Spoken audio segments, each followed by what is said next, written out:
বাংলাদেশের বাইরে পৃথিবীর বিভিন্ন প্রান্তে যেখান থেকে চ্যানেলে দেখছেন আপনাদের সকলকে সাদর আমন্ত্রণ তৃতীয় মাত্রা দেখবার জন্য। সাম্প্রতিক নানা বিষয় নিয়ে আলোচনার জন্য আমার সঙ্গে স্টুডিওতে রয়েছেন বাংলাদেশের জাতীয়তাবাদী দল বিএনপি কেন্দ্রীয় নির্বাহী কমিটির যুগ্ম মহাসচিব, সাবেক সংসদ সদস্য এবং চাঁপাইনবাবগঞ্জ জেলা পরিষদের প্রশাসক হারুনুর রশিদ।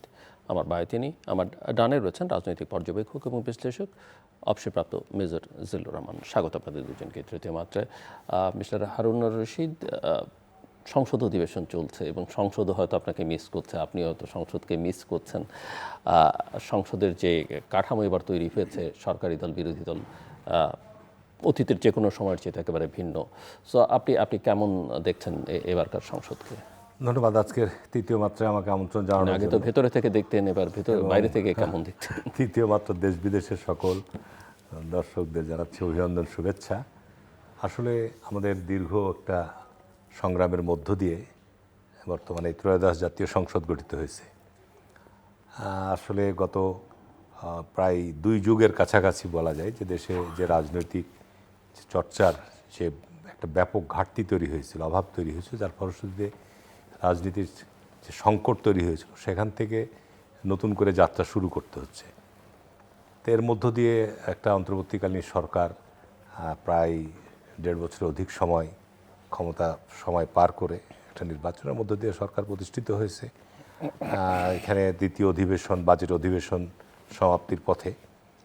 তো স্বাভাবিক কারণে সংসদ এনজয় করছি, তার কারণ আমি তো সংসদে 96 থেকে ছিলাম এবং নিঃসন্দেহে সংসদে কথা বলা, সংসদে দাবিদা উত্থাপন করা বা সংসদের জাতীয় সমস্যাগুলো সরকারের দৃষ্টি আকর্ষণ করা। বিরোধী দলে আমি 3 বার সংসদের অধিবেশনে ছিলাম, 4 বার যদিও সংসদ সদস্য, তবে একবারে ছিলাম 96 সালের শর্ট টাইমের সংসদে, আর 3 বার ছিলাম পার্লামেন্টে, তার মধ্যে 2 বারই বিরোধী দলে। সেই সময় বিরোধী দল হিসাবে সংসদে কথা বেশি বলা যায় বা সরকারের সমালোচনা করা যায়, সরকারের উদ্দেশ্যে দাবি দেওয়া নিয়ে কথা বলা যায়। সরকারি দলের ক্ষেত্রে কিছুটা সীমাবদ্ধতা আছে। তো এখন আপনার বর্তমান যে সংসদ গঠিত হয়েছে, এটাতে আমি মনে করি যে একটা নতুন যাত্রা আমাদের শুরু হয়েছে। এইখানে অধিকাংশই সংসদ সদস্য নতুন। এখানে জামাতে ইসলাম প্রথমবারের মতো মানে উল্লেখযোগ্য সিট নিয়ে বিরোধী দলের ভূমিকা পালন করছে, যেটা নিয়ে অনেক প্রশ্ন আছে, কথাও আছে। বাংলাদেশে যদি সত্যিকার অর্থে রাজনৈতিক চর্চা স্বাভাবিক গতিধারা থাকতো, তাহলে আজকে হয়তো এই পরিস্থিতি তৈরি হতো না। তো যাই হোক, এরপরও আমি বলবো যে আমরাকে ধৈর্য ধরতে হবে, অপেক্ষা করতে হবে। সরকার তার নির্বাচনী যে এজেন্ডা, সেই এজেন্ডা নিয়ে সরকার তার প্রথম বাজেট উপস্থাপন করেছে এবং এটা একটা অনেক বড় বাজেট। সেখানে শিক্ষা, স্বাস্থ্য এসব ক্ষেত্রে বরাদ্দ অতীতের চেয়ে অনেক বেশি রাখা হয়েছে। সামাজিক যে নেট সেই ক্ষেত্রেও বরাদ্দ অনেক বাড়ানো হয়েছে। সেই ক্ষেত্রে আমি মনে করি যে জনগণের যে প্রত্যাশা, যে আমাদের দেশে তো অতীতে ব্যাপক আকারে সরকারি সম্পদ আত্মসাৎ হয়েছে, লুটপাট হয়েছে, বিদেশে পাচার হয়েছে, কিন্তু সরকারের বাজেটের আয়তন বড় হলেই শুধু চলবে না। যদি সরকার দুর্নীতির জায়গাটাকে নিয়ন্ত্রণ করতে পারে, উন্নয়ন কর্মকাণ্ডগুলোকে জনকল্যাণের জন্য স্বচ্ছতার মাধ্যমে জনগণের দোরগোড়ায় পৌঁছে দিতে পারে, আমি মনে করি যে এতে জনগণের প্রতি, বিএনপির প্রতি জনগণের আস্থা বা বিএনপির প্রতি জনগণের যে সমর্থন, সেটা ভবিষ্যতে আরও বৃদ্ধি পাওয়ার সম্ভাবনা আছে। মেজর জিল্লুর রহমান, আপনি বাইরে থেকে কি দেখছেন? মানে বলছি রাজনীতির বাইরে থেকে। জনাব হারুন, উনি দেশের একজন বর্ষিয়ান রাজনীতিবিদ বলা যায় এবং ভালো পার্লামেন্টারিয়ান এবং সুবক্তা, অভিজ্ঞ রাজনীতিক। খুব দলমত নির্বিশেষে উনি সবার কাছে গ্রহণীয় একজন রাজনীতিক, এটা জাতীয় পর্যায়ের একজন নেতা।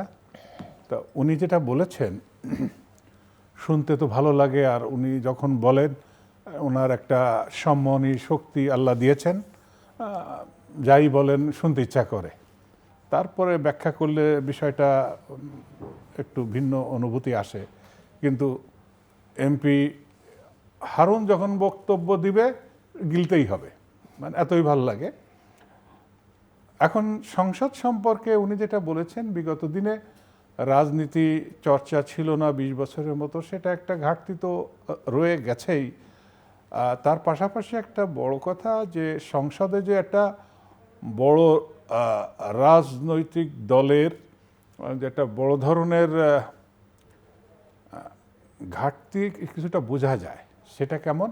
আমি কোনো দল বা কোনো মত বা আদর্শ নিয়ে বলছি না, আমি বলছি যে অভিজ্ঞ পার্লামেন্টারিয়ানরা কথা বললে আসলেই শুনতে ইচ্ছা করে, সে পক্ষে বিপক্ষে যাক।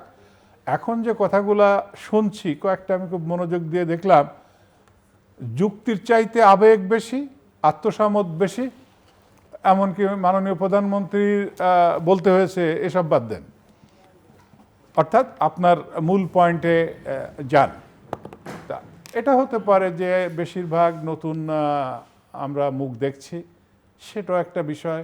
আর একটা বড় বিষয় যে আমি সরকার প্রধানদের সাথে থাকার একটা অভিজ্ঞতা থেকে আমি যেটা উপলব্ধি করি যে আমাদের সংসদ সদস্য যারা আইন প্রণয়ন করবেন দেশের কল্যাণে, মানুষের কল্যাণে, তারা ওই আইন কানুন, বিধিবিধান, সংসদের কার্যপ্রণালী,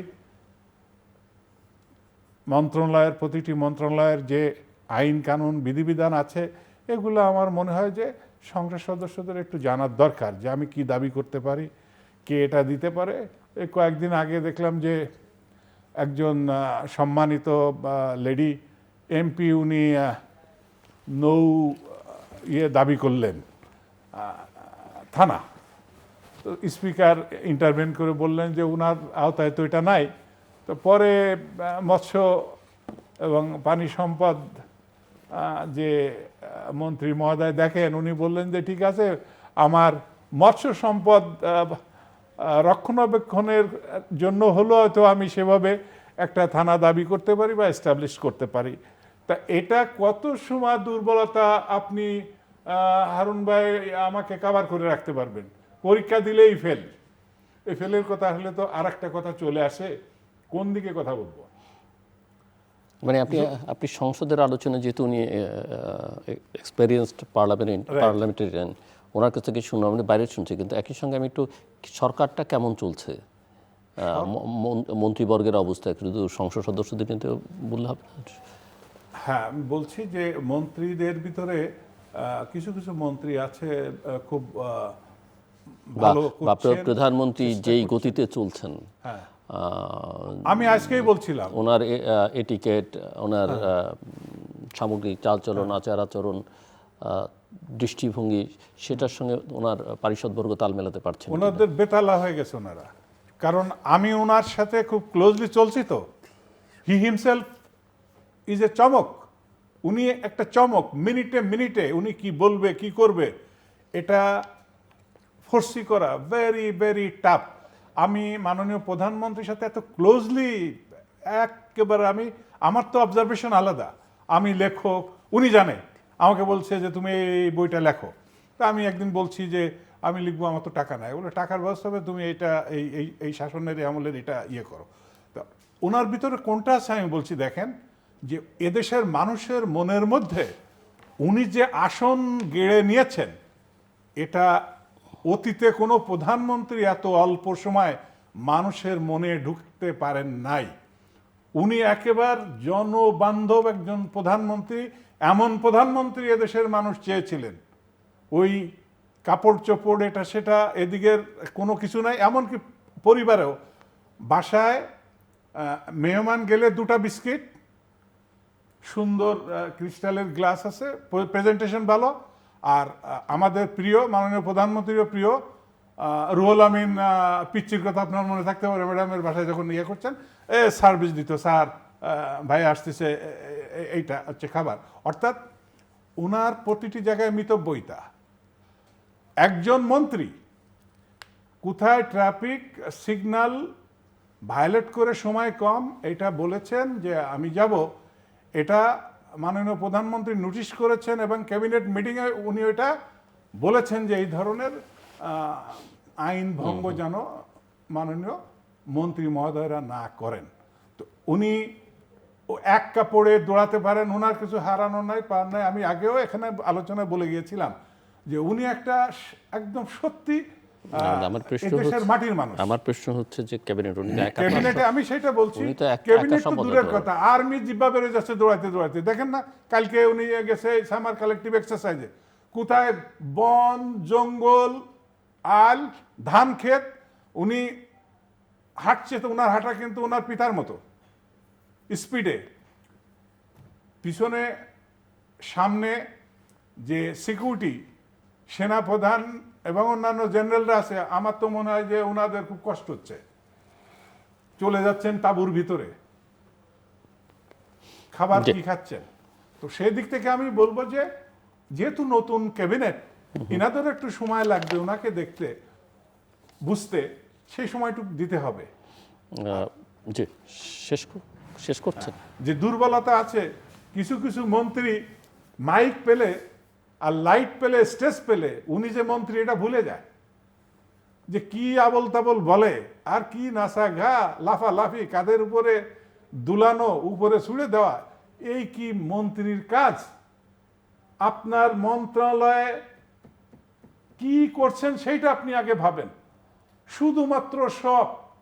আর এই যে ক্যামেরার প্রতি আমাদের মন্ত্রী মহোদয়দের কেমন একটা দুর্বলতা আছে, ক্যামেরা দেখলে তখন ওনারা হুশ হারায় ফেলেন যে উনি যে একটা ক্যাবিনেটের এরকম মাননীয় জি, মন্ত্রী, আর হারুন ভাইও রাজনীতিক, এই রাজনীতিক এবং আমাদের মৌলানা সাহেবরা মাইক পেলে দীর্ঘ সময় বক্তৃতা করতে পারেন, এটা ভালো। জি, ধন্যবাদ। আমি আসবো আবার সেটা আপনার কাছে। যুক্তির সাথে, মিস্টার হারুনুর রশিদ, ধৈর্যের সাথে জাস্ট বাংলাদেশ তো একটা দীর্ঘদিন পলিটিক্যাল ক্রাইসিসের মধ্য দিয়ে গেছে, তারপর একটা অন্তর্বর্তীকালীন সরকার এবং এখন একটা বহু বছর পর একটা নির্বাচিত রাজনৈতিক সরকার। কিন্তু পলিটিক্সটা কি স্টেবল কিনা আপনার কাছে কি মনে হয়, বা যেটুকু আপাত দৃষ্টে স্থিতিশীলতা দেখা যাচ্ছে সেটা সাস্টেইনেবল কিনা, এবং সেই জায়গায় করণীয় এটা কি? আপনার আসলে একটু দীর্ঘ আলোচনার বিষয় যে পলিটিক্যাল সিচুয়েশনটা কতটুকু সাস্টেনেবল এখন বা স্টেবল কিনা। তার কারণে একটা বৃহৎ শক্তি তো অনুপস্থিত, এবং তাদের অতীত কর্মকাণ্ডের কারণে বর্তমানে তারা আইনগতভাবে নিষিদ্ধ অবস্থায় আছে, এবং এই অবস্থায় এখন পর্যন্ত তাদের সেন্ট্রাল কমান্ড বা নেতৃত্ব তাদের বিগত সময়ের কর্মকাণ্ডের জন্য জাতির কাছে আপনার ক্ষমা প্রার্থনাও করেনি বা এটা ভুল স্বীকারও করেনি। ধরেন যে 1971-এ বাংলাদেশে একটা রক্তক্ষয়ী মুক্তিযুদ্ধ অনুষ্ঠিত হয়েছে, অনেক শহীদ হয়েছে, অনেক মা বোনের ইজ্জত গিয়েছে এবং অনেকে পঙ্গু হয়েছে। তো তারপরও যারা সরাসরি সে সময় মুক্তিযুদ্ধের পক্ষে অবস্থান করেছিল, তারা এখনও পর্যন্ত দেশের এই স্বাধীনতার 55 বছর পরেও তারা কিন্তু এখনও তাদের ওই সময়ের অবস্থানের জন্য এখনও জাতির কাছে তারা ক্ষমা প্রার্থনা করেনি। ঠিক পাশাপাশি আওয়ামী লীগ এবং তাদের জোট বিগত সময়ে যে ধরনের ভোটারবিহীন অবস্থায় তারা নির্বাচিত সংসদ অবস্থান করেছে, সরকার চালিয়েছে, বা আপনার দেশের সম্পদ বিদেশে পাচার করেছে বলেন, সর্বশেষ যেটি যে ক্ষমতায় থাকার জন্যে নির্বিচারে সাধারণ নিরীহ মানুষকে নির্বিচারে যেভাবে গণহত্যা চালিয়েছে, এইটি আমি বলবো যে কোনো রাজনৈতিক দলের, একটা গণতান্ত্রিক দলে যারা বিশ্বাস করে গণতন্ত্র, তাদের জন্য এটা কখনোই কাম্য নয়। তো যে কারণে আর একটা ভ্যাকুম তৈরি হয়েছে।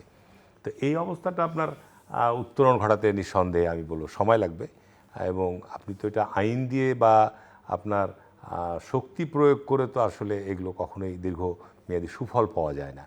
এটার জন্য জনসচেতনতা বা জনগণের সেই জায়গাটা, আস্থার জায়গাটা আরও সুদৃঢ় করতে হয়। পাশাপাশি যেটা সবচেয়ে বড় সংকট যেটা, যে এখন পার্লামেন্টে যারা বিরোধী দল আছে বা সরকারের সহযোগী, তার সাথে বলবো যে তারা বলছে ভালো কাজে সরকারকে সহায়তা দান করবো। তবে আমি একটা জিনিস লক্ষ্য করছি, ভাই যেটা বললো যে যুক্তি এবং তোষামোদী, এটা ভেরি ইম্পর্টেন্ট। তোষামোদী কোনো অবস্থাতেই ভালো জিনিস নয়। এটা আমাদের ধর্মীয়ভাবে আল্লাহ রসুলও বলেছে যে তোমরা তোষামোদী থেকে সতর্ক থাকো। তো সুতরাং এইটার ব্যাপারে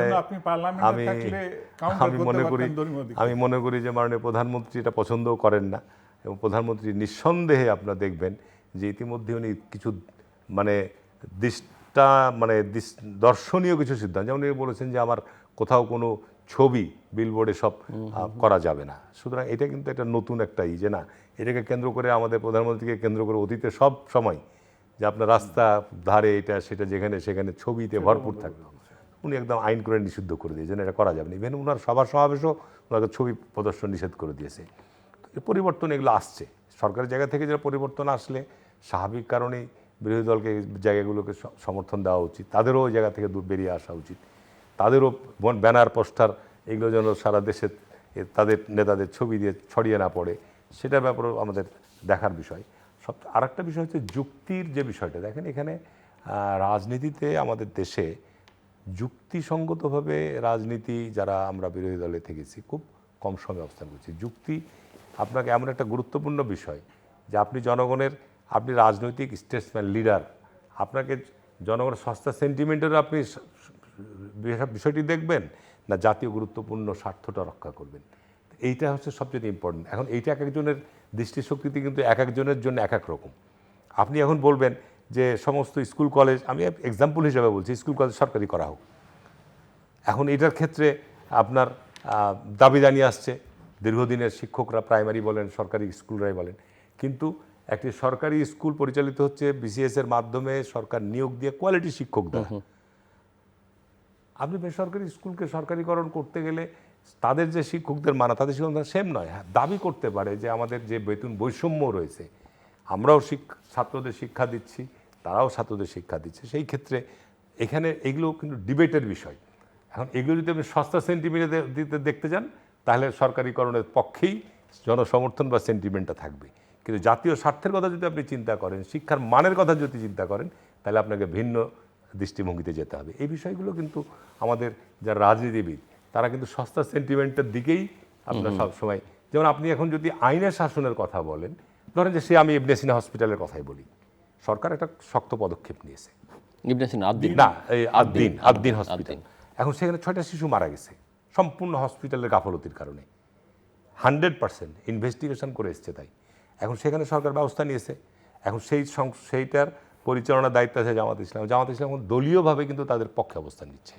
তাহলে এইটা তো ঠিক হলো না। আপনি আইনের শাসন যদি চান, যারা অপরাধ করছে তাদের যদি শাস্তির আওতায় আনতে চান, তাহলে এইখানে দলমত দেখা তো দরকার নাই। আজকের কোনো চিকিৎসক যদি আপনার সরকারি বা কর্মকালীন সময়ে সে চিকিৎসকের কেন্দ্রে উপস্থিত না থাকে, এখানে একটা প্রশ্ন কেউ বলেন যে এই হসপিটালটা তো অনেক দিন ধরে চলছে এবং কিছু সুনামও তার ছিল, সাধারণ মানুষের উপকারও হতো, বিশেষ করে দরিদ্র মানুষদের। তো এই পুরো হসপিটালটা মানে এই ঘটনায় যারা অভিযুক্ত তাদের বিরুদ্ধে শাস্তিমূলক আইনি ব্যবস্থা নিয়ে কঠোর, হসপিটালটাকে চলতে দিলে, যেমন আমাদের এখানে ব্যবসা বাণিজ্যের ক্ষেত্রে অনেক সময় হয় একটা সরকার এসে কোনো ব্যবসায়ী অপরাধ করলো তো তাকে জেলে চেয়ার চেতে তার ব্যবসা বাণিজ্য সব বন্ধ করে দেয়। যেমন অনেক ভালো চিকিৎসক তার সমাজে খুবই সুনাম আছে, খুবই ভালো বিশেষজ্ঞ চিকিৎসক, কিন্তু বিবেক বলতে একটা বিষয় থাকতে হবে আপনার। আপনাকে সকাল 8টা থেকে 2টা পর্যন্ত সরকারি হাসপাতালে আপনি কর্মরত থাকার কথা। বাংলাদেশে কোনো পেশার চাকরিজীবী আপনার সরকারি কর্মকালীন সময় তার কর্মস্থলে অনুপস্থিত থাকা একেবারেই অপরাধ, দণ্ডনীয় অপরাধ। তো সেখানে আপনি এখন যদি সেটাকে একজন ভালো চিকিৎসক, সে তার কর্মকালীন সময় তার চিকিৎসা সরকারি ক্ষেত্রে অনুপস্থিত থাকছে, সেটাকে তাকে যদি শাস্তিমূলক ব্যবস্থা না হয়, তার ভালো এর জন্য তাকে যদি তখন আপনি স্যাক্রিফাইস করতে চান, আমার বিষয়টা হচ্ছে এখানে যে আপনি এই ব্যাধি কিন্তু আজকে নতুন না, এই ব্যাধি কিন্তু আমাদের গত 50-55 বছর চলে আসছে। আপনি নোট করে রাখেন, সরকার যদি আপনার এই জিনিসগুলোকে একটা সঠিক জায়গায় আনতে চায়, তার কারণ একটা রিজিউম চেঞ্জ হয়েছে, বিগত সময়ে যারা দলবাজি করেছে অফিস আদালত করার মনেই করেনি, এখন যদি আবার আর একটা শ্রেণী তো এরকম তৈরি হয় যে আমরা তো এই সরকারি দলের লোক, আমাদের কি জন্য সরকারি কর্মক্ষেত্রে থাকা লাগবে, আমরা দলবাজি করব, এই জায়গা থেকে তো আমাদের বেরিয়ে আসতে হবে। তো এই জায়গাটা সরকার যদি পদক্ষেপ নিতে যায়, সেই ক্ষেত্রে সে যদি শুধুমাত্র আপনার জামাত ইসলামের উপরেই যদি আপনার এই শাস্তিমূলক ব্যবস্থা গ্রহণ করে, তাহলেও স্বাভাবিক কারণে সরকারকে আপনি দোষারোপ করতে পারেন। কিন্তু সরকার যদি সকলের প্রতি একই সমান বিচারটা প্রয়োগটা আইনটা করে, তাহলে তো আপনাকে সরকারের সাধুবাদ জানানো উচিত যে না, সরকার একটা ডিসিপ্লিন আনানো উচিত। আমি হাসপাতাল নিয়েই বলবো যেটা আপনাকে, যে আজকে আমাদের স্বাস্থ্য ব্যবস্থার বেহাল দশার জন্যে তো অবশ্যই চিকিৎসকরা দায়ী। চিকিৎসকদেরকে দায়িত্ব নিতে হবে যে হাসপাতালের স্বাস্থ্য ব্যবস্থার মান কীভাবে উন্নত করা যায়, সরকারকে পরামর্শ দিতে হবে চিকিৎসকদেরকে। কারণ এইটা প্রধান একটা হাসপাতালের আপনার হচ্ছে আপনার চিকিৎসকের জন্যই রোগীরা যায় চিকিৎসা নিতে। তো সেখানে যদি চিকিৎসকরাই আপনার অনুপস্থিত থাকে বা চিকিৎসকরা যদি অবহেলা করে, তাহলে তো আপনার হাসপাতাল আপনি ধরতে পারবেন না। এইটা তো খুব ভেরি ইম্পর্টেন্ট। যে কারণে আপনাকে সরকার যদি এই জিনিসগুলোকে, আমি নিজে দেখছি, আমি কয়েকদিন দেখলাম আমাদের মাননীয় স্বাস্থ্যমন্ত্রী বলছে, হারুন আমি পাগল হয়ে যাচ্ছি যে সারা দেশের এটাতে শৃঙ্খলা আনা ভেরি টাফ। কারণ এখানে জনবলের সংকট আছে। আপনার ধরেন যে আপনি যন্ত্রপাতি কিনছেন হাসপাতাল চালানোর জন্যে, স্টোরে পড়ে নষ্ট হচ্ছে, সেখানে সেটা চালানোর জন্য তার যে দক্ষ লোক লাগবে সেটা নাই। মানে এখানে কম্বিনেশনের একটা বড় ঘাটতি আছে। এখন এইগুলো ঠিক করার জন্যে প্রচণ্ড পরিমাণে আপনার এখন একটা শৃঙ্খলা আনতে চেষ্টা করতে গিয়ে এর সঙ্গে যারা বিভিন্ন চক্র জড়িত আছে তারা বাধা তৈরি করছে। এখানে আমি মনে করি যে আজকে শিক্ষায় বলেন, স্বাস্থ্যই বলেন, বিগত সময় আজকে শিক্ষামন্ত্রীর কর্মকাণ্ড নিয়ে যাই হোক না কেন, তারপরে আমি বলবো শিক্ষামন্ত্রী বিগত সময় যখন দায়িত্বে ছিল তখন শিক্ষামন্ত্রী আপনার বিশেষ করে নকল বন্ধের ক্ষেত্রে ওনার মানে যে ভূমিকা, ওই সময় একটা ভয়ানক অবস্থা ছিল। আমি তখন এমপি ছিলাম, ভয়ানক অবস্থা ছিল। পরীক্ষা কেন্দ্রে একজন আপনার শিক্ষক একজন নকলকারীকে তার বিরুদ্ধে ব্যবস্থা নেওয়ার ক্ষেত্রে ভয় করতে, যে আমি নকল তার যদি ধরি, আমি পরীক্ষা কেন্দ্র থেকে বাইরে গেলে আমাকে চাকু মারবে। এইরকম একটা ভয়াবহতা তৈরি হয়েছিল। সেই জায়গা থেকে শিক্ষামন্ত্রী খুব অল্প সময়ের মধ্যে 1-2 বছরের মধ্যেই বাংলাদেশকে নকল মুক্ত করেছিল। ঠিক আমি আবারও বলবো আপনাকে যে এখন শিক্ষামন্ত্রী নিয়ে অনেক ট্রল হচ্ছে সামাজিক যোগাযোগ মাধ্যমে, অনেক ধরনের। ওই যে সেদিন দেখলাম আপনার আর্মির কোনো একটা প্রতিষ্ঠানে গেছে দিয়ে দেখলাম যে র্যাক ডেতে মনে হয় একটা এরকম অনুষ্ঠানে। এখন বিষয়টা হচ্ছে যে শিক্ষামন্ত্রী কিন্তু দায়িত্ব নেওয়ার পর তার প্রথম যে ছাত্রদেরকে শ্রেণীকক্ষে ক্লাসরুমে নিয়ে যাওয়ার মেসেজ কিন্তু স্পষ্ট করেছে যে পরীক্ষা কেন্দ্রে কোনো নকল চলবে না।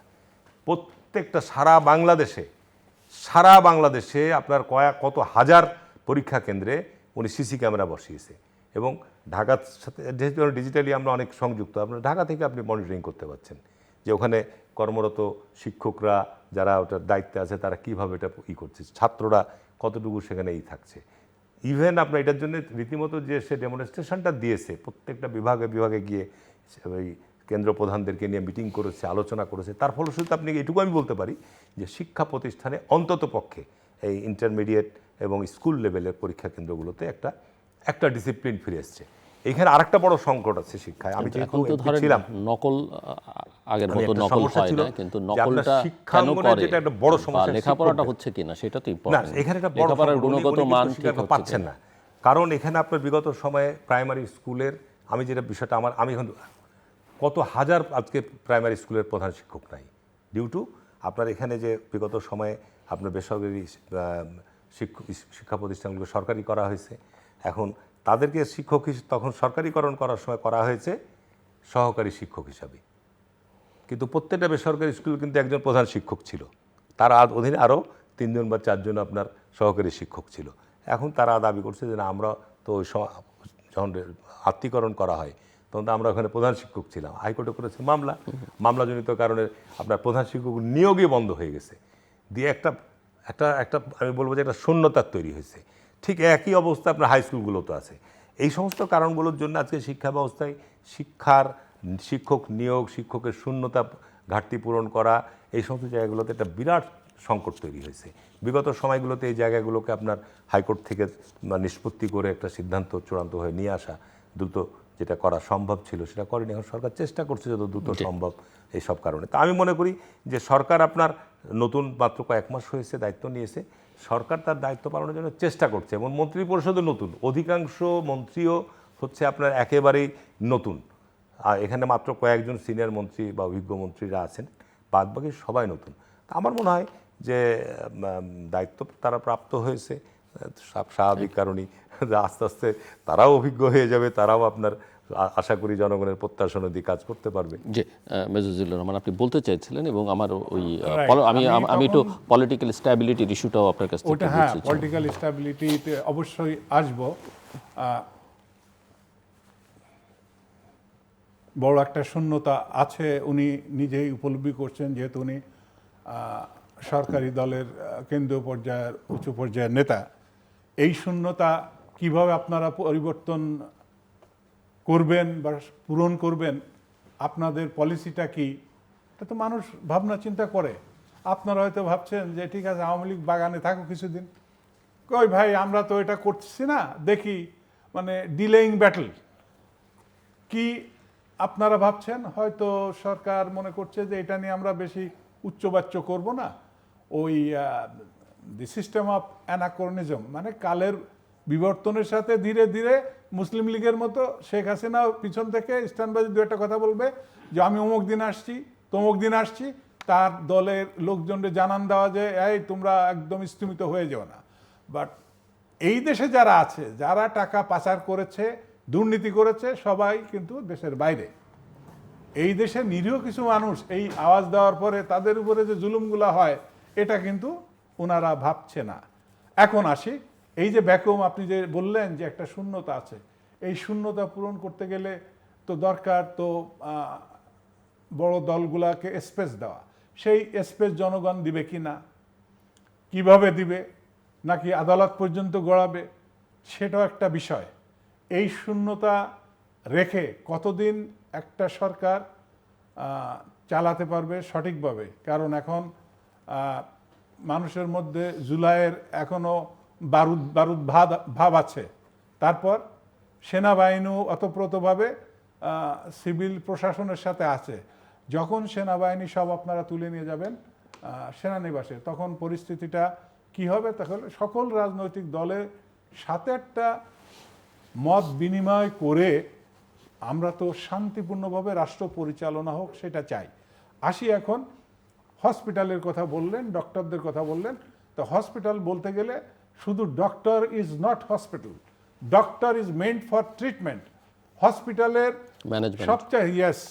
সবচাইতে বড় দিকটা হচ্ছে হারুন ভাই আপনার ব্যবস্থাপনা। যেমন আপনারা ভিআইপি যারা কিছু সিএমএইচে দৌড়ান কেন? সিএমএইচে বড় বড় ডাক্তার বাইরে আছে, ওখানে ম্যানেজমেন্টটা ভালো, সাপোর্টটা ভালো।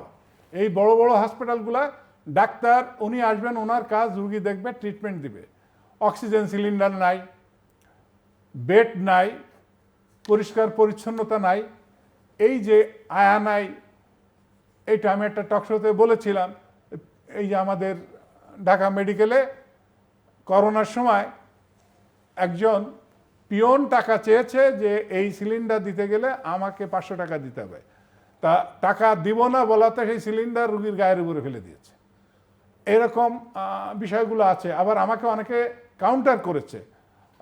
আমাদের এখন ওয়াশিংটনে মনে হয় প্রেস মিনিস্টার আছে মুর্তজা ভাই, উনি ওই করোনার সময় একটা টক শো অ্যাঙ্করিং করতেছিল, আমি ছিলাম আর ডাক্তার মিল্টন।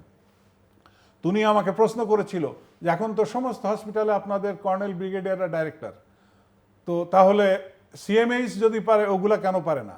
ওগুলা পারে না সিএমএইচে যে প্রশাসনিক যে কমান্ড্যান্ট আছে, উনি যদি ওখানে একটা কর্মচারীর 12টা বাজায়, ও সারা জীবন 12টা বাজবে। আপনার এলাকায় হসপিটালে একটা পিয়নরে ধরলে পরের দিন সকালে ওর পরিবার নিয়ে আপনার বারান্দায় যে বসে থাকবে। আপনি সাথে সাথে টেলিফোন কোথায় করবেন? মন্ত্রী পর্যন্ত টেলিফোন করেন যে এর একটু লিনিয়ার ভিউ নিয়ে ক্ষমা করে কিছু করা যায় কিনা। এই বিষয়গুলো আমাদের বিবেচনায় রাখতে হবে। আর হসপিটাল যখন আমরা করি, আমাদের দেশে যত প্রজেক্ট আমরা করি, নান্দনিক একটা বিল্ডিং করি, জনসংখ্যা অর্গানোগ্রাম যাই করি, ঠিক আছে, কিন্তু এটা একটা মেনটেনেন্স। আমাকে মালয়েশিয়ান এক কর্নেল বলতেছিল যে একটা মার্কেটের ভিতরে আমি এইটা মার্কেটটা তো পরিচ্ছন্ন, স্যানিটেশনটা, টয়লেট, তো উনি আমাকে বলতেছিল যে জিলুর দেখো মোস্ট অফ দি ডেভেলপিং কান্ট্রিতে এই মেনটেনেন্স যে একটা বড় কস্ট, এইটা প্রজেক্ট যখন তৈরি করে হারুন ভাই তখন কিন্তু এটা অমিট করে যায়। এটাও আমাদের বিবেচনায় নিতে হবে। এখন আসি 8 দিনে আপনারা কি ব্যবস্থা নিয়েছেন। অফকোর্স বকুল ভাই he is a very humanitarian personality. উনি চেষ্টা করছে ভালো করার, জনগণের স্বার্থ রক্ষার জন্য সকাল দুপুর দৌড়াদৌড়ি করছেন। প্রধানমন্ত্রী যেভাবে নির্দেশনা দিচ্ছেন উনি অক্ষরে অক্ষরে পালন করার চেষ্টা করছেন। প্রশ্ন হলো 8 দিনে তো খালি রুগী মারা যায়নি, বহু হাসপাতালে মারা গেছে। সেখানে কয় হাসপাতাল বন্ধ হয়েছে, এটা তো জনগণের মুখ বন্ধ রাখতে পারবেন না। সেগুলো নিয়ে আপনাদের উত্তর দিতে হবে। এইটা কি রাজনৈতিক কারণে ওখানে চাপাই দেওয়া হলো, নাকি সত্যি সত্যি মানবিক কারণে এই বিবেচনা করা হয়েছে যে নিরীহ শিশুদের এখানে ইন্টেনশনালি অথবা তাদের ভুলের কারণে হত্যা করা হয়েছে, যেটা সরকারের ভাষ্য। আমার কথা হলো যে একটা তদন্ত কমিটি হারুন ভাই, আপনারা আরো একটু সময় নিতে পারতেন, তাহলে এই আলোচনাগুলো আসতো না। বেশিরভাগ নিম্ন শ্রেণীর মানুষ ওখানে যায়, সেবা পায়, এটা তাদেরও কিছুটা ক্ষতি হয়েছে, সেই জিনিসটা আমাদের দেখতে হবে। এখন আসি পরিবর্তনের কথা বলছিলেন মাননীয় প্রধানমন্ত্রী, উনি যে পদ দেওয়া যাবে সেখানে কোনো পুলিশের স্কট থাকবে না, কোনো স্পেশাল ট্রাফিক সিস্টেম থাকবে না, উনি নর্মাল জনগণের সাথে চলবেন। খুব অ্যাপ্রিসিয়েশন পেয়েছেন দেশের মানুষ, উনি এমনকি ক্যান্টিনে যে খান, খুব স্বাভাবিক জীবনযাপন করেন। এই প্রধানমন্ত্রী তো দেশের মানুষ চেয়েছিল, যে মানুষের প্রতিনিধি উনি, খুব ভালো। আপনিও খুব সুন্দর বলেছেন, উনি পরিবর্তন এনেছেন। পরিপত্র গতকাল না পরশুদিন জারি হয়েছে যে উনার ছবি কোথাও দেওয়া যাবে না। তো মানুষ কি জুলাই আন্দোলন শুধু এই পরিবর্তনের জন্য চেয়েছিল? না, জুলাই আন্দোলনের পরিবর্তনটা কি চেয়েছিল? যে দীর্ঘ 16-18 বছর যে সরকার এখানে জগদ্দর পাথরের মতো বুকের উপরে চেপেছিল, এই ধরনের সিস্টেম থেকে বের করে এমন একটা সিস্টেম ডেভেলপ করা, পরিবর্তন করে, যেখানে আর কেউ কখনো সব কিছু এক হাতে নিয়ন্ত্রণ করতে না পারে। তো সেটা নিয়ে আমি কালকে একটা প্রোগ্রামে ছিলাম, সেখানে দেখলাম আলোচনার একটা পর্যায়ে কয়েকজন বললেন যে পরিবর্তনের জন্যই মানুষ ভোট দিয়েছে। কি পরিবর্তন? ব্রিটিশ এক প্রফেসর বলেছিলেন যে সিরিয়াস পরিবর্তন যারা চায় তারা জামাত এবং এনসিপিকে ভোট দিবে, যারা স্থিতিশীলতা চাইবে তারা বিএনপিকে ভোট দিবে। এখন আমাদের পরিবর্তনেরও প্রয়োজন, স্থিতিশীলতারও প্রয়োজন। এই দুইটার মাঝামাঝি একটা মডারেট লাইন আমাদের টেনে আনতে হবে। সেই কি পরিবর্তন? যেমন বাট আপনি মানে যাদেরকে পরিবর্তনের জন্য ভোট দেওয়া হবে বললেন আপনি, তারা কি আসলে নিজেরা পরিবর্তিত কিনা এবং তারা আসলে পরিবর্তন চায় কিনা, সেটা একটা প্রশ্ন। সেটা নিয়ে তো তারা তো ওই যে আন্দোলনের পর যখন নাকি এই কথা বলে এক ধরনের উত্তাপে আর পয়সা উত্তাপে তারা তো খেয়ে হারিয়ে ফেলছে, যেখানে গেছে সেখানে টাকা 2 হাত দিয়ে কামাইছে। এমনকি ওই যে ছোট বাচ্চা মতো ছেলে হাসনাত, নাকি আপনার ওই এলাকায় ওদিকে কোথায় বাড়ি, যাই হোক, তার বাড়ি গাড়ি ব্যবসা বাণিজ্য, সে আগে নাকি রিক্সায় টিক্সায় চড়তো, এখানে কোন হোটেলেরা ছিল, সে হোটেলের বিল টিলও দিচ্ছে না। তো এখন সরকার এদের নামে কেন এই সমস্ত মামলা টামলা রুজু করে না, যে বিল টিল দাও এখানে? আর হাঁস টাস কোথায়, সে খেতে টেতে অনেক টাকা পয়সা। এটা বোধহয় হাসনাত না, সরি হাসনাত না, ওই যে কি হাসনাত না, ওই যে বাচ্চা মতো হাসনাত না, ওই যে মুখটা ছোট, মানে সজীব ভুঁইয়া, রাইট, আসিফ মাহমুদ। তো এই যে সজীব মাহমুদ, ওনার আমি ধারণা করি যে আপনি তার কথা বলছেন। হ্যাঁ right, thank you for correction. তো এই পরিবর্তনের জন্য কি পরিবর্তন? এই যে গণভোট, জুলাই সনদ, সব অ্যাগ্রি করলেন, এখনো কোনোটা কিন্তু জনগণ দেখতে পায় নাই। এইটার একটা কিছু সরকারকে করতে হবে। মাননীয় প্রধানমন্ত্রী আশা করি উনি উপলব্ধি করছেন, হয়তো সময় নিচ্ছেন যে কোনটা করা যায়, কতটুক করা যাবে কি যাবে না। কারণ পরিবর্তনের জন্যই জনগণ ভোট দিয়েছে বিএনপিকে, যে এই পরিবর্তনটা আসুক, বিএনপির হাত দিয়ে তারেক রহমানের নির্দেশনায় পরিবর্তনগুলা বাস্তবে আসুক। যেমন এই গণভোট, এই দেশের মানুষ জানে, শহীদ প্রেসিডেন্ট জিয়াউর রহমানও যখন ক্ষমতা আসছেন অনেক পরিবর্তন করে দেশের মানুষকে অন্ধকার থেকে টেনে উঠাইছিলেন। ঠিক তদ্রূপভাবে মানুষ আশা করে যে আমাদের মাননীয় প্রধানমন্ত্রী তিনিও এরকম ধন্যবাদ কিছু একটা পরিবর্তন করে দেখাবেন, যেটা জনগণ মনের থেকে আশা করে। বেশ, হারুনুর রশিদ, এবং আমরা রাজনীতি নিয়ে কথা বলছি, কিন্তু অর্থনীতিটাও একটা বড় চ্যালেঞ্জের মধ্যে, এবং সেটাও স্থিতিশীল কবে হবে, কিভাবে হবে, সেটা নিয়ে অনেক প্রশ্ন আছে। বিনিয়োগের সংকট, কর্মসংস্থান যেটা আপনার দলের অঙ্গীকারও, শ্রমিকের অধিকার, এর মধ্যে ভারসাম্য বজায় রাখা, বড় বড় আর্থিক কর্পোরেট হাউসগুলো এখনও বড় আর্থিক চাপের মধ্যে আছে। তো সব মিলিয়ে এই চ্যালেঞ্জও, এবং সাধারণ মানুষ যেটা দিয়ে দেখে যে ইনফ্লেশন। না, ঠিকই বলেছেন জিল্লুর ভাই। এখানে টু হাই, উনি জিল্লুর রহমান, অবসরপ্রাপ্ত মেজর, উনি যেটা বলেছেন যে আমাদের হাসপাতাল বিষয় আর দিন, আমি কিন্তু রাজনৈতিকভাবে এখানে কাউকে কোনো দোষারোপ করতে চাইনি। হাসপাতালে ওখানে অঘটন ঘটেছে, তার লোকের সরকার সাময়িক একটা ব্যবস্থা গ্রহণ করেছে, এটা স্থায়ী না। দ্বিতীয়ত কথা হচ্ছে যে বাংলাদেশের তো ব্যবস্থা নিয়ে আলোচনা করতে গেলে এখানে একদিন সময় লাগবে। Right. কারণ বাংলাদেশে আপনার উপজেলা, ইউনিয়ন, জেলা, বিভাগ, কেন্দ্র পর্যন্ত আমাদের সরকারি বড় বড় অবকাঠামো হাসপাতাল তৈরি হয়েছে। বাস্তব যেটা যে এই মন্ত্রণালয়ের জনবল কাঠামো অনেক বড়, এবং আপনার এখানে কর্মরত চিকিৎসক শুধু না, এর সাথে টেকনোলজিস্ট আছে, ফার্মাসিস্ট আছে, যন্ত্রপাতি চালায় যারা তাদের ব্যাপার আছে, প্যাথোলজি আছে, অনেক কিছু বিষয় আছে। এখন আমাদের যে সংকটটা এখানে স্বাস্থ্য খাতে, যে এখানে আপনার ডাক্তার আছে, অন্যান্য জনবল নাই। সিএমএইচের সাথে আপনি যদি তুলনা করেন অন্য হসপিটালের বাংলাদেশে, তা হবে না। কারণ এটা আর্মির দ্বারা পরিচালিত, সেখানে ডাক্তারের কোনো সংকট নাই, জনবলের কোনো সংকট নাই, তাদের যে সিস্টেম সেখানে একটা ডিসিপ্লিন আছে। কিন্তু আপনি ঢাকা হসপিটালে যান, দেশে ধরে নিলাম যে 1000 বেড হসপিটাল, আপনি মিনিমাম ওখানে 5000 লোক দেখবেন যে মেঝেতে শুয়ে আছে। আপনি দেখবেন আউটডোরে রেগুলার 10,000 লোক চিকিৎসা নিচ্ছে। আমি আমার নিজের জেলার কথাই বলি, আমার 250 বেডের হসপিটাল জেলা সদরে, 250 বেডের হসপিটালে আমি এই গত সপ্তাহে ভিজিট করেছি। সেখানে এভরিডে আউটডোরে 1500 রোগী চিকিৎসা নেই। এটা তো ধরেন যে জনবল সরকার কাঠামো দিয়েছে, সেই জনবল পর্যাপ্ত নাই। সেই জনবলের মধ্যে অর্ধেক জনবল নাই। ধরেন যে ওখানে আমার 50 জন ডাক্তার থাকার কথা, সেখানে আছে 25 জন, এবং অন্যান্য যে জনবল সেগুলোও ঘাটতি আছে। তাহলে এই ঘাটতি জনবল নিয়ে আপনাকে বাড়তি রুগীদের চাপ সামাল দিতে হচ্ছে, এবং অধিকাংশ গরিব, অধিকাংশ দরিদ্র। সুতরাং স্বাস্থ্য ব্যবস্থার ক্ষেত্রে সরকার হেলথ কার্ড করার চিন্তা করছে, এবং এবছরের সরকার আপনার সেখানে প্রায় 1 লক্ষ স্বাস্থ্যকর্মী নিয়োগ দেওয়ার চিন্তা করছে। তার কারণ আমাদের প্রাইমারি লেভেলে ইউনিয়ন এবং ওয়ার্ড পর্যায়ে যদি একটা মানুষের মাথা ধরলে, জ্বর হলে সে জেলা হসপিটালে চলে আসছে, উপজেলা হসপিটাল বা ইউনিয়ন হসপিটাল কাঠামো আছে, সেখানে জনবল কিচ্ছু নাই, যে কারণ টোটাল চাপটা পড়ছে জেলা হাসপাতাল, বিভাগীয় হাসপাতাল, তারপরে কেন্দ্রের উপর। আপনি প্রাইভেট হসপিটালগুলো যদি ঢাকা শহরের দৃশ্য দেখেন, হাঁটতে পারবেন না। আপনি ল্যাবেডে যান, পপুলারে যান, এই আপনার এভার কেয়ারে যান, স্কোয়ারে যান, সব জায়গায় কিন্তু রুগী আর রুগী আর রুগী আর রুগী আর রুগী আর ভরপুর। তো এগুলো আছে, সংকট আছে।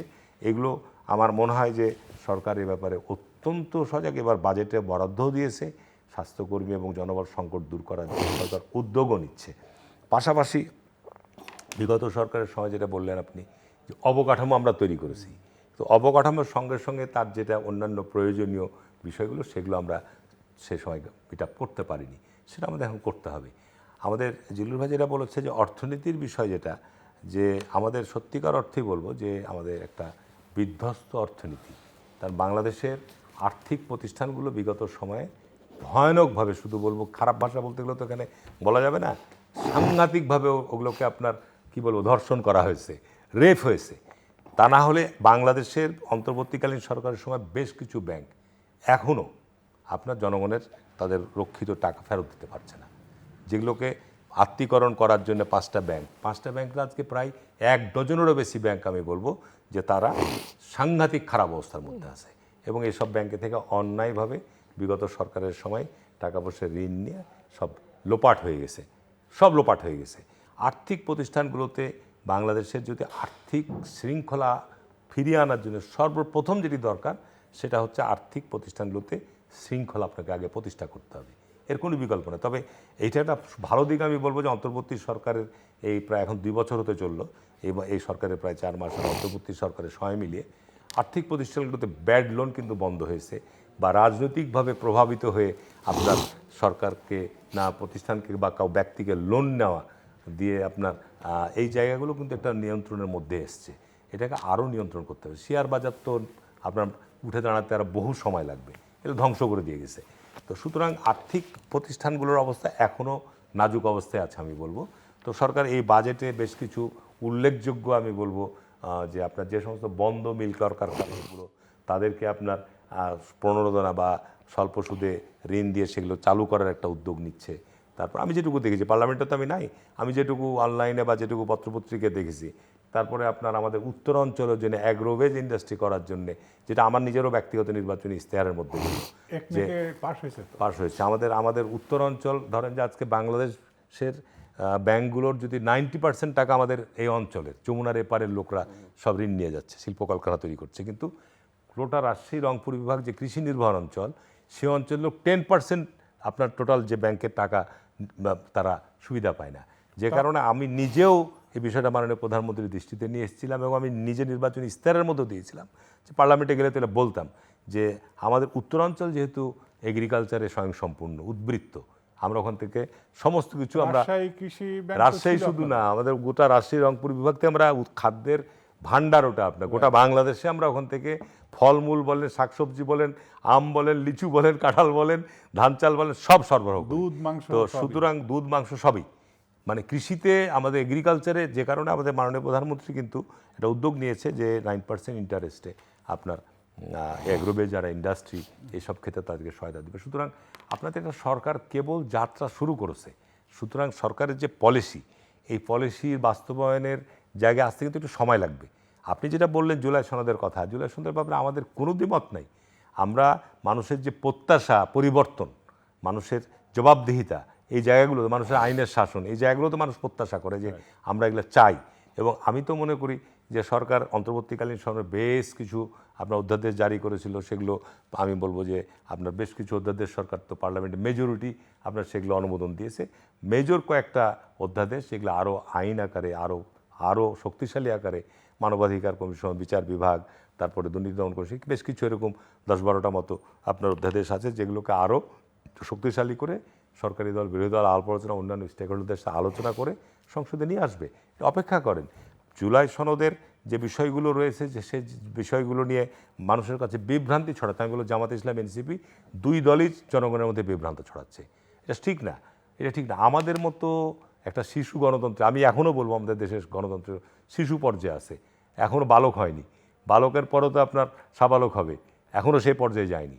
আমাদের দেশে গণতান্ত্রিক চর্চাটাকে যদি আপনি ধারাবাহিকভাবে বজায় না থাকে, বারবার বাধাগ্রস্ত হয়, বারবার হুমকির মধ্যে। আপনি বলেন যে স্থিতিশীলতার কথা, এখন বিগত সময়ে আওয়ামী লীগ বা আওয়ামী লীগের জোট, তাদেরকে তাদের রাজনৈতিক স্পেস এটা তো আমরা করে দিতে পারবো না, বা আমরা বিরোধী দলে কেউ করে দিতে পারবে না। তাদের রাজনৈতিক স্পেস, তাদের অতীত কর্মকাণ্ডের জন্য তাদেরকেই অনুশোচনা করে আপনার তাদেরকে ফ্রেশ নিয়ে আসতে হবে, যেটা আমার হয়েছে। এই ভ্যাকুম তো আপনার প্রকৃতির এমন একটা বিষয়, ভ্যাকুম কখনো থাকে না, শূন্য জায়গা অন্য কোনো এতে পূরণ হয়ে যায়। বাংলাদেশ মুসলিম লীগ আপনার একসময় পাকিস্তান মুসলিম লীগ, পাকিস্তান সৃষ্টির পিছনে তাদের সবচেয়ে অবদান, তাদেরও অবদানই এই বাংলাদেশ সৃষ্টি হয়েছিল, পাকিস্তান সৃষ্টি হয়েছিল, কোনো সন্দেহ নাই। কিন্তু তারা তো এখন কালের বিবর্তনে নাই। সুতরাং আওয়ামী লীগ এখন কালের বিবর্তনে বিলুপ্ত হবে না, তাদের একটা বিরাট সমর্থক গোষ্ঠী আছে, নিঃসন্দেহে, কোনো সন্দেহ নাই। কিন্তু তারা কালের বিবর্তনে বিবর্তিত হবে না নতুন রূপে আবির্ভূত হবে, সেটা আপনার সময়ের জন্য অপেক্ষা করতে হবে। কিন্তু এটা আমরা কেউ তাদেরকে স্পেস করে দেবো বা আপনার বেআইনিভাবে, তাদের তো এখন বিচার চলছে, তাদের যে সমস্ত নেতা কর্মীরা যারা অপরাধের সাথে সংশ্লিষ্ট আছে, তাদের তো বিচারের মুখোমুখি হতেই হবে আপনার। প্লাস তাদের রাজনৈতিক জায়গা থেকে তাদের বিগত কর্মকাণ্ডের জন্য একটা অনুশোচনার জায়গা বা জাতির কাছে তাদের সেই জায়গাটা তো আসতে হবে। এতগুলো মানুষ প্রাণহানি হয়েছে, এত গণহত্যা হয়েছে, মানুষের এত রক্তপাতের মধ্যে পরিবর্তন হয়েছে, এটা তো আপনাকে বলতেই হবে যে না, আমরা জুলাই পরিবর্তন কেন বলছি, তো জুলাই সনদের জন্য কথা বলছি কেন? জুলাই সনদ তো আমরা একটা এগ্রিমেন্ট করেছি না, আমরা বিরোধী দল, সরকারি দল জুলাই সনদে স্বাক্ষর করেছি।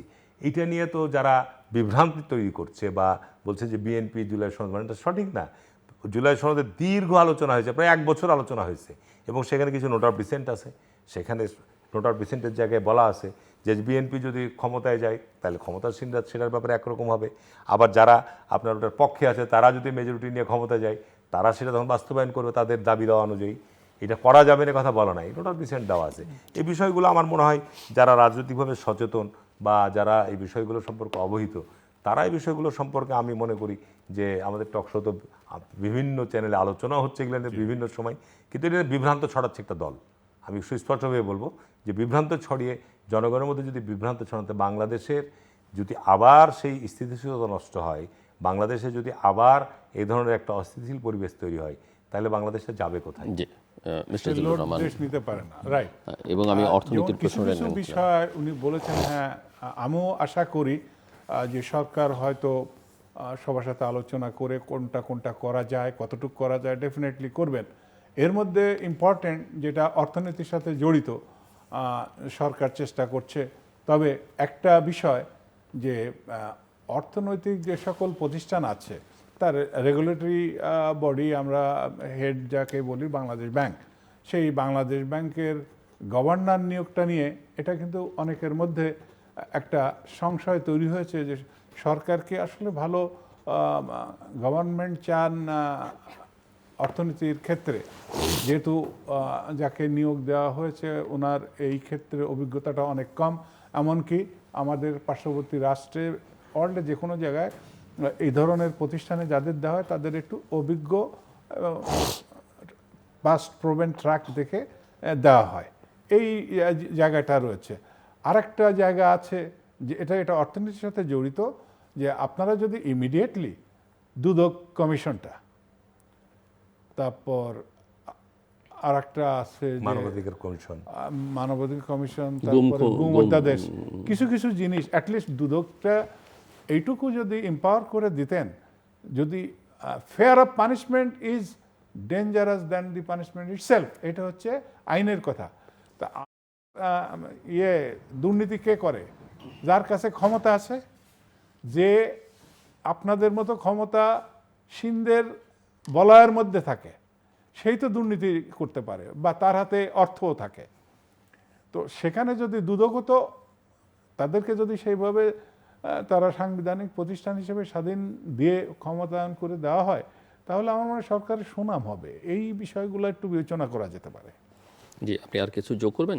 জাস্ট হ্যাঁ, আর একটা ওভারঅল যে ক্লোজিং কথাটা রিমার্কস আমি হিসেবে একটু কারেকশন করি, আপনাকে অনেক ধন্যবাদ।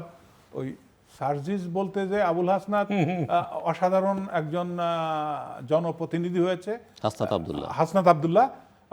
উনি কয় টাকা কোথায় পেয়েছেন তাও ভাগ বন্টন বড় স্ক্রিন দিয়ে মানুষকে দেখিয়ে দেন, অসাধারণ। আপনি আবার আরেকবার ভুল করেছেন, সার্জিস বলতে গিয়ে না, আসিফ মাহমুদ বলতে গিয়ে। হ্যাঁ, তো এখন আমি সার্জিসও সরকারে ছিলেন না, না, ওই প্রভাবশালী ছিলেন। ওই যে ডক্টর ইউনূস সরকারের উপদেষ্টা ছিলেন না, সেটা আসিফ মাহমুদ। তারপর আসি যে আমাদের যে সমর্থন বর্তমান সরকারের প্রতি আছে, পাশাপাশি প্রধানমন্ত্রী তারেক রহমান যেভাবে মানুষের মনের ভিতরে ঢুকে গেছেন, আর কিছু কিছু আমি মন্ত্রীদের নিয়ে কথা বলেছি, কিছু কিছু মন্ত্রী যেমন আপনার আমাদের ফরেন মিনিস্টার আছেন খলিল সাহেব, এরকম কিছু কিছু উনি আস্তে আস্তে সেট করছেন। হয়তো I will not be surprise যদি হারুন ভাই আপনার ডাক পড়ে যায় কালকে যে স্যুট টুট পরে আসেন তাড়াতাড়ি বঙ্গভবনে ওথ নিয়ে। মাননীয় প্রধানমন্ত্রীকে আমি ভালো চিনি, যে উনি রিয়েলি চমক, যে একটু পরে কার পতাকা নেমে যাবে আর কারটা পতাকা নিয়ে এসে ঢুকবে বোঝা খুব মুশকিল। তো সেইখান থেকে আমি বলতে পারি যে মানুষ আপনাদের সমর্থন দিবে, আর এইভাবে যদি ভালো ভালো কাজ মাননীয় প্রধানমন্ত্রী চালিয়ে যেতে পারেন, আর অর্থনৈতিক সেক্টরটা যদি সঠিক থাকে, তাহলে খুব অল্প সময়, যেটা বলছেন ওই স্পেস, অন্যরা স্পেস খুঁজে নেওয়াটা খুব কঠিন হয়ে দাঁড়াবে। তো সেই ক্ষেত্রে আমি বলবো যে একদিকে রাজনীতি, আরেকদিকে প্রশাসন, অন্যদিকে অর্থনীতি, এইগুলাকে একটু সঠিকভাবে দেখতে হবে। আর সঠিক বিচার পাওয়ার জন্য জনগণকে একটা আস্থা দিতে হবে। এই যে বিচার বিভাগের যে স্বাধীনতা সচিবালয় দেওয়ার কথা, সেটা ডক্টর ইউনূসের সময় মনে হয় যে একটা প্রজ্ঞাপন হয়েছিল, সেটা এখনো ঝুলে আছে। এটা যদি করা হয়, যেহেতু এই সরকার স্বচ্ছ ভালো ভালো কাজ করতে চান, মানুষের আস্থা আছে, করে দেন, স্বাধীন করে দেন। আশা করি মাননীয় প্রধানমন্ত্রী আমার কথা শুনছেন, উনি নিশ্চয়ই একটা ব্যবস্থা নেবেন। জি, ধন্যবাদ। এখানে আমাদের আলোচনা শেষ পর্যায়ে একদম। তো এখানে আসলে বাংলাদেশ ব্যাংকের গভর্নর নিয়োগ নিয়ে কথা বলেছেন, চেয়ার মেক্স এ ম্যান। আমি জানি না বাংলাদেশের বর্তমান যাকে গভর্নর হিসেবে নিয়োগ দিয়েছে তার বায়োডাটা আমি দেখেছি। এখন অপেক্ষা করেন, সরকার দায়িত্ব দিয়েছে, তার দায়িত্ব যদি সে যথাযথভাবে পালন করতে ব্যর্থ হয়, নিশ্চয়ই এটা তো যে কোনো সময় সরকার ইচ্ছা করলে পরিবর্তন করতে পারবে। আর দুর্নীতি দমন কমিশন, বিচার বিভাগ নিয়ে যে কথা বলি, কাজ চলছে। আমিও ব্যক্তিগত প্রত্যাশা করি যে দুর্নীতি দমন কমিশন শক্তিশালী হোক এবং প্রকৃত যারা দুর্নীতির সঙ্গে জড়িত, সেই যেই হোক না কেন, যে মাপেরই হোক না কেন, যে মতেরই হোক না কেন, তাদের সঠিক আইনের প্রয়োগটা আসুক। এটা জনগণের প্রত্যাশা এবং জুলাই আন্দোলন বা জুলাই সনদেরও এটা একটা অন্যতম আকাঙ্ক্ষা আমি মনে করি। সুতরাং এটার ক্ষেত্রে তো আমরা সরকার বা আমরা কেউ দ্বিমত করি না। বিচার বিভাগের ক্ষেত্রে সত্যিকার অর্থে আমি বলবো যে স্বাধীন বিচার ব্যবস্থা আমরা প্রত্যাশা করি, কিন্তু বিচারকদের জবাবদিহিতার জায়গাও একটা থাকতে হবে। আজকে সবার জবাবদিহিতা, আমি একজন জনপ্রতিনিধি হিসাবে আমার জবাবদিহিতা থাকছে, একজন মন্ত্রিপরিষদের সদস্য জবাবদিহিতা থাকছে। আজকে আপনার বিচার বিভাগের সচিবালয় প্রতিষ্ঠা করলেই যে বিচার বিভাগ স্বাধীন হয়ে যাবে বা বিচারকরা তাদের ন্যায় বিচার নিশ্চিত করতে পারবে, আমি এটাতে এখনও আস্থাশীল বিশ্বাসী নই। তার কারণ এই বিচার বিভাগ বিগত 16 বছর আপনার সরকারের আঙ্গুলি নির্দেশে যা ইচ্ছা তাই করেছে, একেবারেই যা ইচ্ছা তাই করেছে। যাকে জামিন দেওয়ার তাকে জামিন দেয়নি, আর যাকে জামিন না দেওয়ার তাকে জামিন দিয়েছে, যাকে শাস্তি দেওয়ার তাকে শাস্তি দেয়নি, যাকে শাস্তি দেওয়ার না তাকে শাস্তি দিয়েছে। এইরকম ঘটনা আপনাকে হাজারও বলতে পারবো। কারণ সম্পূর্ণরূপে এটার মাইন্ড সেট আপটা আমাদের করতে হবে। এটা হচ্ছে মূল বিষয়টা, হচ্ছে যে আপনার মাইন্ড সেট আপ, যে আমি বিচার বিভাগকে স্বচ্ছ, স্বাধীন এবং ন্যায়সঙ্গত মানুষের ইনসাফ প্রতিষ্ঠার জায়গা দেখতে চাই। বিচারের জায়গাটা তো ইনসাফ প্রতিষ্ঠার জায়গা। এই ইনসাফ প্রতিষ্ঠার জায়গাটা আমাকে নিশ্চিত করতে হবে। এইটা যদি সরকারের আপনার আন্তরিকতা, সদিচ্ছা থাকে এবং সরকারের সেই নির্দেশনা থাকে, আপনার বিচার বিভাগের সচিবালয় আলাদা করে শুধু নয়, বিচার বিভাগকে স্বাধীন করা শুধু দরকার নাই। বিচার বিভাগ এখন জুডিশিয়ারি অনেক সেপ, আগে তো আমাদের ডিস্ট্রিক্ট ম্যাজিস্ট্রেটরা আপনার বিচারালয়ের দায়িত্ব পালন করত, এখন তো আলাদা হয়েছে, কিন্তু সেইখানে কি আমাদের বিচার বিভাগের অবস্থা পরিবর্তন হয়েছে? আমি বলবো হয়নি। আমি তৃণমূলের একজন কর্মী হিসেবে বলছি হয়নি। আমরা কি বিচার বিভাগে আজকে আইনের জট, আজকে জুডিশিয়ারিতে প্রায় 2 থেকে 2.5 হাজার বিচারক কর্মরত, বিচারপতিদের সংখ্যা আজকে যে কোনো সময় যেত অনেক বেশি। তা আজকে আইনের আপনার বিচারের যে জট, মামলার জট কেন খুলছে না? আজকে প্রতিটা নিম্ন আদালতে তাদের যে বিচারকদের দায়িত্ব প্রতি মাসে অন্ততপক্ষে 1টা হোক, 2টা হোক, 5টা হোক রায় নিষ্পত্তি করে দেওয়া। আপনার পছন্দ হতে পারেন, আপনি তার পরবর্তী কোর্টে যাবেন, কিন্তু আজকে প্রত্যেকটা জুডিশিয়াল কোর্টগুলোতে কতগুলো আদালত আছে, নিম্ন আদালতগুলোতে, জেলাগুলোতে, কিন্তু সেখানে আজকে বিচারে দেখেন মামলার সংখ্যা বাড়ছে, মামলা নিষ্পত্তির সংখ্যা কমছে না। তা এই যে অবস্থা, আপনি বিচার বিভাগ জুডিশিয়ারিকে সেপারেশন, অবশ্যই আমি সেপারেশনের পক্ষে বিপক্ষে আমি অনেক পক্ষে বিপক্ষ যুক্তি আছে, কিন্তু দায়বদ্ধতা, জবাবদিহিতার জায়গাটাতে আপনাকে আনতে হবে। একজন বিচারক যদি আজকে এখনও বিচারকদের দুর্নীতি নিয়েও কথা আছে, তখন কথা বলা যাবে না। যেহেতু আমি পার্লামেন্টে নাই, বললে আবার আমাকে শোকজ করবে, যে বলবে যে না এসে এখানে পার্লামেন্টের মধ্যে বলা যায় এইসব কথা। এখন বিচারকদের এই জায়গাটা তো আপনাকে নিশ্চিত করতে হবে, জবাবদিহিতার জায়গাটা কোথায় থাকবে। যদিও এখন আমাদের কি আইন কমিশন না কি একটা জায়গা তৈরি হয়েছে, সেখানে বিচারক জবাবদিহিতা কি আইনমন্ত্রীর হাতে রাখবে? না না না, আইন কমিশন গঠন করা হয়েছে। আমি কথাটা শেষ করি, বিচারপতিদের একজন অবসরপ্রাপ্ত বিচারপতিকে দিয়ে আইন কমিশনের প্রধান করে দায়িত্ব দেওয়া হয়েছে। সেখানে বিচারকদের অনিয়ম, দুর্নীতি বা অসঙ্গতি কিছু থাকলে সংখ্যা খুব কম। তো যাই হোক, এখানে আমাদের দেশে এখনও যারা রাজনীতিবিদদেরকে আপনি যত সহজেই সমালোচনা করতে পারেন, রাজনীতিবিদকে যত সহজে আইনের কাঠগড়ায় দাঁড় করাতে পারেন, অন্য জায়গার অন্য প্রতিষ্ঠানের কর্মরত ব্যক্তিদেরকে খুব অত সহজে আইনের কাঠগড়ায় দাঁড়ানো খুব কঠিন। সে বিচার বিভাগেরই লোক হোক, সে প্রশাসনেরই লোক হোক, সে পুলিশ বিভাগেরই লোক হোক, তাদের যখন আপনি আইনের কাঠগড়ায় দাঁড় করাতে যাবেন, তাদের প্রতিষ্ঠান তাদের পক্ষে অবস্থান গ্রহণ করবে। সে যদি দুর্নীতিপরায়ণ হয়, সে যদি আপনার অপরাধী হয়, ওই কর্মকালীন সময়ে তার বিরুদ্ধে আপনি শাস্তি নেওয়া খুব কঠিন হবে। এটা ভারতে কিন্তু এই জিনিসটা আছে। আমি উদাহরণ দিয়ে আপনাকে বলছি, দেখেন আজকে আমাদের অনেক কিছু, এই বর্তমান সরকারকে অনেক কিছু আজকে মোকাবেলা করতে হচ্ছে, ইন্টারনাল এক্সটার্নাল দুটোই। তার কারণ দীর্ঘদিন ভারতের সাথে যে সুসম্পর্ক ছিল, বিগত সরকার তো একেবারে মানে কি বলবো আপনার মানে সম্পর্ক, স্বামী স্ত্রীর সম্পর্ক বলেছে, বা একেবারে মানে কি বলবো এটাকে আপনার। তো সেই দেশে সেইখানে আজকে ভারতের বর্ডারগুলোতে পুশিন হচ্ছে। আমার ওখানে চাঁপাইনবাবগঞ্জে ওখানে পুশিন হওয়ার পর তারা ভারতীয় নাগরিক, পুশিন হওয়ার পর বিজিবি তাদেরকে আপনার আটক করেছে, করার পরে আপনার থানাতে মামলা হয়েছে। কলকাতা হাইকোর্টে মানবাধিকার সংস্থা তাদের পক্ষে লড়াই করেছে এবং রায় দিয়েছে যে তাদেরকে ভারতীয় নাগরিক অবিলম্বে দেশে ফিরিয়ে আনা হোক। আমি পরে স্বরাষ্ট্রমন্ত্রীর সাথে কথা বললাম। তো এই যে আমাদের দেশ বর্তমান সরকারকে কিন্তু ইন্টারনাল এবং এক্সটার্নাল অনেক কিছু মোকাবেলা করতে হচ্ছে, এটা সময় লাগবে। ধন্যবাদ। আমি মনে করি যে আমাদের দেশে আইনের শাসন ফিরে আসুক, বিচার বিভাগের আমাদের স্বচ্ছতা জবাবদিহিতার জায়গা তৈরি হোক, দুর্নীতি দমন শক্তিশালী হোক এবং আমাদের সরকারের জবাবদিহিতার জায়গাগুলো স্বচ্ছ হোক, এই প্রত্যাশা করছি। দর্শক অনুষ্ঠানের শেষ প্রান্তে আমরা সামাজিক যোগাযোগ মাধ্যম ফেসবুক, এক্স এবং ইউটিউবে তৃতীয় মাত্রা লাইভ স্ট্রিম হচ্ছে দেখতে পারেন। টেলিভিশনের পর্দায় দেখতে না পারলে যে কোনো সময় যে কোনো স্থান থেকে ইউটিউবে তৃতীয় মাত্রা চ্যানেলটি সাবস্ক্রাইব করে এই পর্ব বা পুরোনো পর্বগুলো আপনারা দেখতে পারেন। মেজুজুল্লাহ রহমান এবং শাহরুন রশিদ, অসংখ্য ধন্যবাদ এই আলোচনা শোনার জন্য।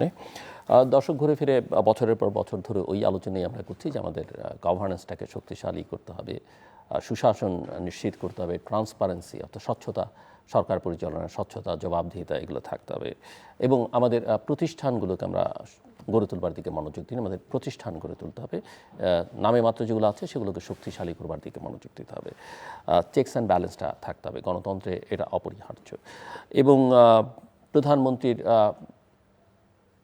কর্মকাণ্ড নিয়ে ওনারা বলেছেন তার পদক্ষেপ, চিন্তাভাবনা, দৃষ্টিভঙ্গি ইতিবাচক। অনেকে তার সঙ্গে তাল মেলাতে পারছেন না, সেটাও আলোচনার মধ্যে এসছে। তবে একটা বিষয় যে যেগুলো দৃশ্যমান, যে কিছু কিছু বিষয়ে মন্ত্রীবর্গ বা সরকারের ঊর্ধ্বতন কর্মকর্তারা সিদ্ধান্ত নিচ্ছেন, সরকারকে সেটা বিব্রত করছে। আমরা সংবাদ মাধ্যম সূত্রে জানতে পারি যে প্রধানমন্ত্রীর নির্দেশে ওই সিদ্ধান্তগুলো বাতিল হচ্ছে। নিঃসন্দেহে এটি সাধুবাদ পাবার যোগ্য। কিন্তু এই ধরনের কাজ যারা ক্রমাগতভাবে করছেন এবং যারা সরকারকে নানা রকম বিব্রতকর পরিস্থিতির মধ্যে ফেলছেন, তাদের বিরুদ্ধে বোধহয় ব্যবস্থাটা নেওয়া জরুরি। শুধু সিদ্ধান্ত বাতিল করাটাই যথেষ্ট কি না এবং তাতে করে অন্যদের ভবিষ্যতে নিবৃত্ত করা যাবে কিনা সেটা ভেবে দেখা বোধহয় দরকার। আমাদের সঙ্গে থাকবার জন্য অসংখ্য ধন্যবাদ। আপনাদের সবার জন্য শুভকামনা।